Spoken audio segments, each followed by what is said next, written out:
am Harsh Kumar Khatri, and in this video I'll be telling you how you can install and configure Apache on your instance, which we have created in previous videos. For installing and configuring Apache on your instance, you first need to SSH into your instance, and for SSHing on Ubuntu or on Windows, I have made 2 videos prior to this. You can watch according to your OS. Once you have SSH into your server, you can simply update and upgrade the packages which come pre-installed in this server. So I'll be running sudo apt-get which will be running an update on the server and fetching the things which are necessary.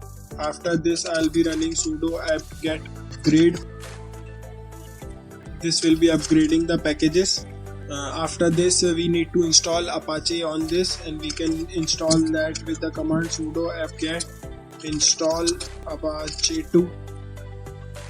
This will install Apache on our server. Let's wait for a few seconds. Once Apache is installed on the server, we need to check if the firewall is enabled or not. So we will be checking its status with the command sudo ufw status. You can see that it says status inactive. We will be enabling it with the command sudo ufw enable.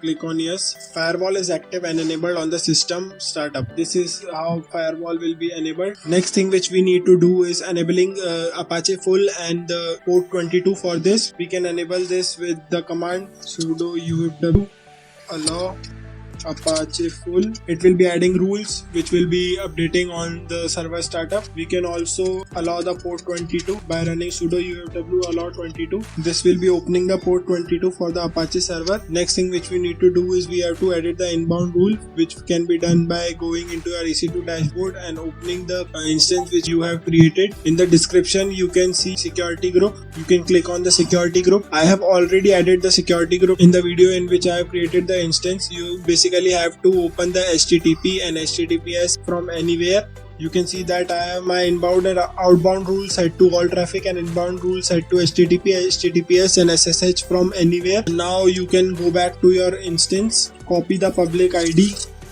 open a new tab and paste the ID.